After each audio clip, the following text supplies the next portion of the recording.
ओम नमस्ते जी।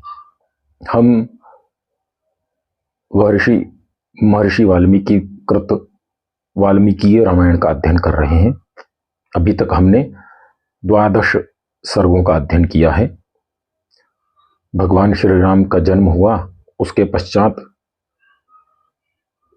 विश्वामित्र ऋषि महाराज दशरथ के राज्य में आए और उन्होंने उनसे राम को मांगा कि मुझे राम को दे दीजिए, क्योंकि मेरे यज्ञ करने में कुछ राक्षस अड़चन पैदा कर रहे हैं, तो उसके लिए मुझे आप राम को दीजिए। तो राम उन राक्षसों का नाश करके मेरे यज्ञ को सफल होने में मेरी सहायता करेंगे।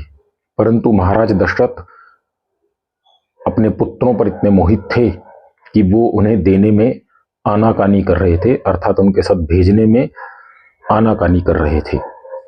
तो आज हम 12 सर्ग में देखेंगे महर्षि विश्वामित्र का क्रोध किस प्रकार हुआ और महर्षि वशिष्ठ ने महाराज दशरथ को समझाया कि भगवान राम को महर्षि के साथ भेजना ही उचित रहेगा। तो वो आज हम 12 सर्ग में देखते हैं। तदश्रुत्वा वचनं तस्य स्नेह पर्याकुलाक्षरं समन्युः कौशिको वाक्यं प्रत्युवाच महीपतिम्। दशरथ के पुत्र स्नेह से सिक्त वचनों को सुनकर विश्वामित्र जी क्रुद्ध हो गए और क्रुद्ध होकर के महाराज दशरथ से बोले, पूर्वम अरथम प्रतिशुत्तम प्रतिज्ञा हातुम इच्छसि राघवाणाम उक्तयोऽयं कुलस्यायस्य विपर्ययः। हे राजन, आप रघुवंश में उत्पन्न होकर के भी कार्य करने की प्रतिज्ञा करके उस प्रतिज्ञा को तोड़ना चाहते हैं। यह महाराज दशरथ को विश्वामित्र जी बोल रहे हैं। यह बात रघुवंशियों के लिए विपरीत है और कुल परंपरा के लिए के प्रतिकूल है। यदिदं ते क्षमं राजनं गमिष्यामि यथागतं मिथ्या प्रतिज्ञ काकुतस्थः सुखी भव सबान्धवः। परंतु राजन, यदि आपकी ऐसी ही इच्छा है तो मैं चला। आप अपनी इसी प्रकार की प्रतिज्ञाओं का पालन करके बंधु बांधवों सहित प्रसन्न रहिए। अर्थात आप इच्छा पूरी ना करना चाहें, अपने वचन को तोड़ना चाहें, तो इसी प्रकार आप अपने बंधु बांधवों के साथ रहिए। तस्य रोषि परितस्य विश्वामित्रस्य धीमतः नृपतिं सुब्रतो धीरो वसिष्ठो वाक्यम अब्रवीत। विश्वामित्र जी के कुपित होने पर व्रत पारायण एवं धैर्यशील वशिष्ठ जी ने दशरथ से कहा, इक्ष्वाका कूणाम कुले जातः साक्षात् धर्मम इवापरः धृतिमानः सुब्रतः श्रीमान्न धर्मं धातुर्मर्हसि। महाराज, आप इक्ष्वाकु वंश में उत्पन्न साक्षात धर्म की मूर्ति हैं। आप श्रीमान, धैर्यवान और श्रेष्ठ व्रतों को धारण करने वाले हैं। अतः आप कृपा करके धर्म का त्याग मत कीजिए।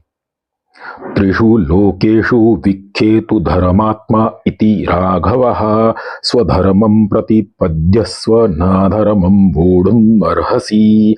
आप तीनों लोकों में धर्मात्मा के रूप में प्रसिद्ध हैं, अतः आप अपने धर्म की रक्षा कीजिए, अधर्म का आचरण आप ना कीजिए। प्रतिश्रुत्य करिष्येति उक्तं वाक्यं कुर्वतः इष्टापूर्वधो भूयात् तस्माद्राम विसर्जय।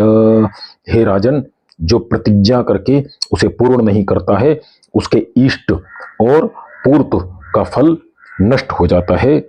अतः आप राम को भेज दीजिए। अब इसमें इष्ट और पूर्त बोला है।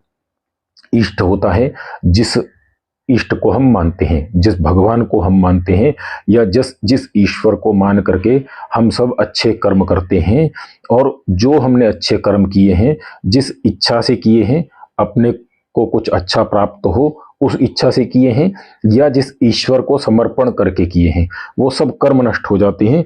और दूसरा उन्होंने बोला पूर्त, पूर्त अर्थात जो हम अच्छे कार्य करते हैं, जैसे हॉस्पिटल बनवा दिया, कुआं बनवा दिया, तालाब बनवा दिया, या ऐसा स्कूल बनवा दिया, विद्यालय बनवा दिया, इस प्रकार के जो अच्छे कार्य हम करते हैं वे सब उस व्यक्ति के नष्ट हो जाते हैं जो प्रतिज्ञा करके उसे पूर्ण नहीं करता। कृतास्तं कृतास्तं वनयनं क्षयन्ति राक्षसा गुप्तं कौशिकपुत्रेण ज्वलनेनामृतं यथा। श्री राम अस्त्र विद्या में कुशल हों या ना हो, विश्वामित्र से रक्षित राम का राक्षस कुछ भी नहीं बिगाड़ सकते। अरे यदि अग्निचक्र अमृत का रक्षक हो तो क्या कोई उसे पा सकता है। महावीर्यो महातेजा विश्वामित्रो महायशः न राम गमने राजन संशय गंतुर्महसी। विश्वामित्र जी महापराक्रमी, महातेजस्वी और महायशस्वी हैं, अतः इनके साथ राम को भेजने में महाराज आप तनिक भी संदेह न कीजिए, राम को इनके साथ भेज दीजिए। तेषां निग्रहणे शक्तः स्वयं च कुशिकात्मजः तव पुत्र हितार्थाय त्वामुपेत्याभियाजते। विश्वामित्र जी उन राक्षसों को मारने में स्वयं ही समर्थ हैं, ये तो आपके पुत्र के हित के लिए ही आपके पुत्र राम को आपसे मांगने आए हैं।